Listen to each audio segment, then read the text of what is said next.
Assalamualaikum warahmatullahi wabarakatuh. Berjumpa kembali bersama saya Muhammad Arif Amiruddin, ZLTC. Baik, pada kesempatan kali ini saya akan menggunakan program SW Frame ya, 2D untuk mendesain sebuah dinding penahan tanah dengan konstruksi beton. Ya. Ini sering sekali dipakai di lapangan atau dilaksanakan di lapangan. Ya, karena dengan perbandingan ukuran yang lebih tipis daripada menggunakan dinding penahan tanah gravitasi, sehingga memiliki space ruangan yang tersisa yang cukup besar dan bisa dimanfaatkan untuk yang lain. Walaupun mungkin dalam pelaksanaannya itu bisa lebih mahal daripada dinding penahan tanah gravitasi. Baik, ya. Di sini swing frame-nya sudah saya buka dan saya ada sebuah file Excel untuk menginput data-data yang akan kita gunakan di dalam menginput data pada SW frame. Ya, baik. Ya, kita akan mulai dengan cara gambar terlebih dahulu titik-titiknya. Ya, untuk acuan denah bisa strukturnya bisa dilihat dari sini. Ketinggian adalah 3 meter ya. Dengan lebar pondasi itu 3 meter juga ya. Dan B1-nya atau sisi dalam yang tertimbun itu 2 meter. Kita akan modelkan di dalam SW frame. Ya, kita gambarkan terlebih dahulu dengan titik. Kita mulai dari sini. Kemudian kita akan menggambar sisi dalamnya. Ya, kemudian kita siapkan di sini juga beberapa titik ya. Untuk mengetahui berapa jumlah titiknya kita bisa lihat dari sini. 1, 2, 3, 4, dan 5. Ya, berarti kita membutuhkan 5 titik. Kita gambar terlebih dahulu. Ya, seperti ini. Baik, kemudian untuk sisi atas kita tambahkan 1 titik ya di 3 meter. Nanti kita akan lakukan penyesuaian. Baik, kita klik 2 kali pada layar maka dia akan membesar. Lalu kita geser, kita klik poin yang akan digeser, lalu klik ini untuk mengedit. Ya, kita rubah di sini X-nya yaitu 1 meter dan kemudian klik save. Di sini juga kita edit ya. X-nya menjadi 1 meter, Y-nya 3 meter. Dan klik save. Ya, dan di sini kita ya, di titik 1 ini adalah titik untuk pancangnya ya. Jadi bukan di dasar dari dinding penahan tanah. Maka kita edit dulu di sini ya. Nilai X-nya yaitu 0,5 ya. Nah, ini disesuaikan dengan ukuran pancang yang digunakan agar tidak terlalu tipis ya, dan persyaratan dari file cap juga harus terpenuhi. Yaitu paling tidak 1 diameter dari sisi tepi ke tengah dari pancang sehingga tidak terlalu tidak habis posisi pancang itu tidak di tepi file cap seperti itu. Baik. Kemudian di sini kita tentukan lagi ya, karena di sini adalah sisinya. Kita lihat di sini adalah 2 meter dan di sini adalah setengah meter. Berarti ini adalah tersisa 1,5. 1,5, maka dari sini akan berada di posisi 2,5. X-nya 2,5. Save. Dan di sini akan berada di sisi 3 meter. Baik. Nah, sekarang sudah terlihat titik-titiknya. Kita bisa zoom dan kita bisa gerakan. Di sini kita sesuaikan di 3 ya. Y-nya di 3. Baik. Kemudian kita gambar garis terlebih dahulu, add frame element. Kita hubungkan join-joinnya. Ya, untuk yang bisa menerima memberikan momen, maka digunakan add frame. Kalau add truss, dia tidak bisa mengeluarkan momen. Baik. Oke, seperti ini. Kemudian di sini kita akan memasukkan elemennya. Klik member section. Di sini terlihat kosong, kita klik plus ya. Ya, kita akan input terlebih dahulu adalah fondasi. Ya. Kita hapus tulisan defaultnya fondasi. Untuk yang modulus ini adalah modulus elastisitas beton ya. Nah, di sini sudah ada di input dan hitungan tulangan yaitu menggunakan K300 ya. Nah, di sini nilainya E-nya adalah 23,453 kN per mm persegi.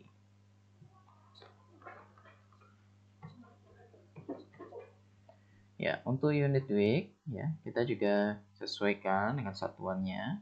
Kita bisa hitung menggunakan kalkulator yang tersedia. 2400 dikali 9,81 ya, dibagi dengan 1000. Ya, seperti ini. Thermal coefficient ya, kita bisa abaikan. Dan untuk yang shape-nya, nah ini karena kita menggunakan sebetulnya dia hanya mewakili ya setiap jarak 1 meter mewakili karena ini kan dinding ya. Maka kita bisa gunakan di sini rectangle sehingga kita hanya cukup mengisi lebar dan tebalnya saja. Ya, lebar kita isi di sini 1 meter dan ketebalannya ya. Ini kita gunakan untuk awal desain adalah 0,3. Ya. Oke, di sini kita bisa sesuaikan. Ya, ini lebarnya adalah 1 meter dan tebalnya 0,3. Baik. Dan untuk dindingnya, oh ya, tadi pondasi. Dan untuk dindingnya kita gunakan juga lebar 1 meter dan tebalannya 0,25. Nanti akan kita hitung momennya. Kalau deformasinya sangat besar, baru kita lakukan penebalan. Baik, oke, kita klik create di sini sudah muncul. Lalu kita tambahkan lagi untuk dindingnya. Ya, kita ulangi langkah tadi. Sesuaikan 45.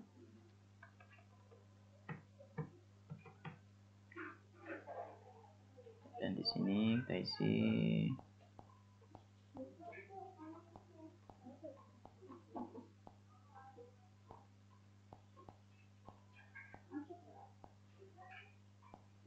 baik. Di sini kita gunakan rectangle. Lebarnya 1, dalamnya 0,25. Klik create. Baik, di sini sudah muncul. Kemudian kita cross. Pilih garis yang akan diganti, pilih icon ini.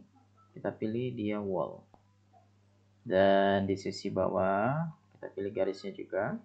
Kita pilih PDS ya, artinya fondasi. Ya, kita ganti satu demi satu.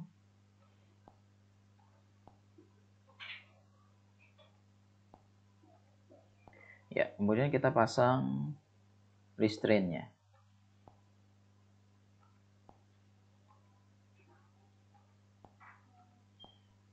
Ya, nah di sini sudah muncul diagram momennya karena program SW Frame sudah memperhitungkan berat sendiri material ya, sehingga kita tinggal menambahkan berat gaya tekan tanah yang akan terjadi seperti itu.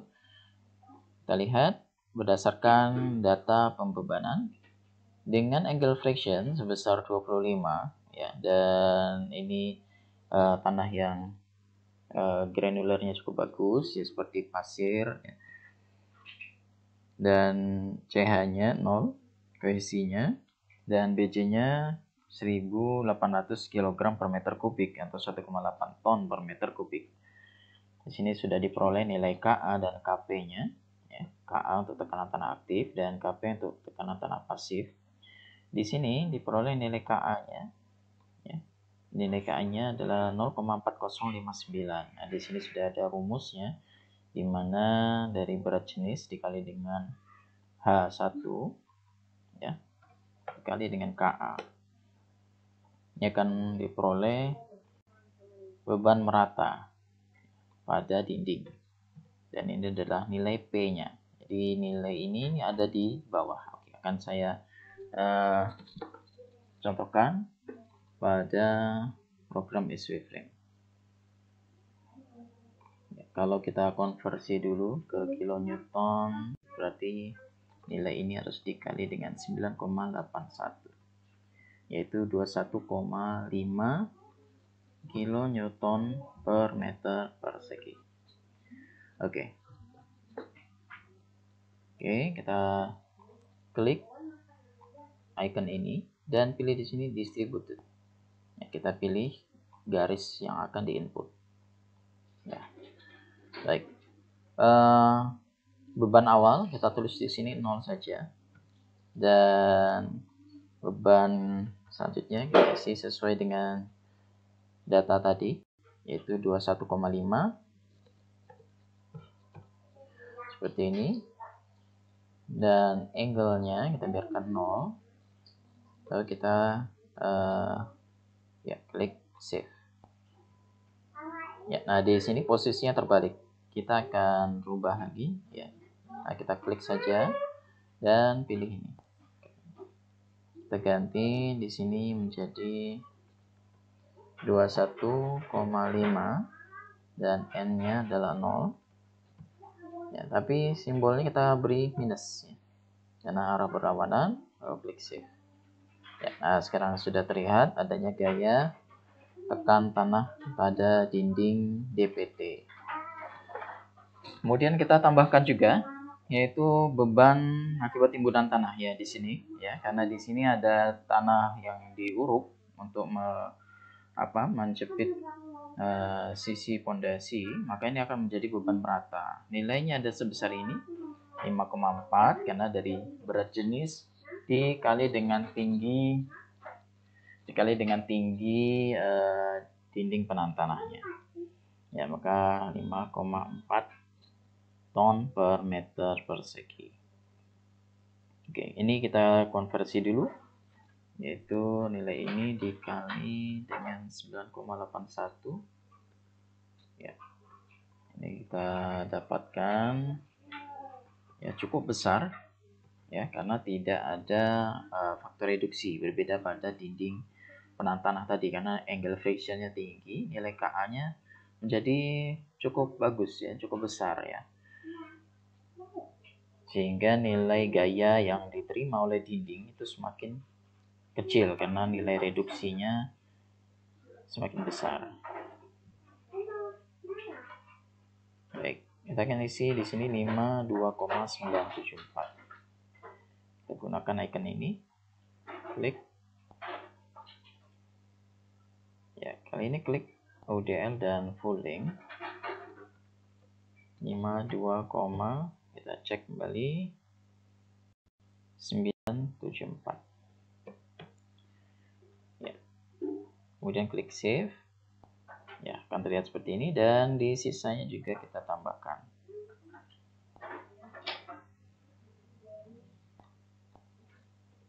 Ini 52,974. Kemudian klik save. Ya, nah sekarang kita sudah menginput semua gaya ya yang terjadi pada dinding penahan tanah ya. Dan nilai gaya yang terjadi ini belum kita kalikan faktor faktor nilai faktor yang lain, ya. Nah, di sini adalah gaya kondisi aktual dengan kombinasi faktor 1, ya, dimana tekanan tanahnya dikali 1 dan berat sendiri material juga dikali dengan 1. Ya, kita lihat di sini berapa nilai deformasinya. Kita klik ini dan klik deflection scale. Ya, di sini akan terlihat sebesar 1,747 mm. Dan deformasi yang terjadi di pondasi,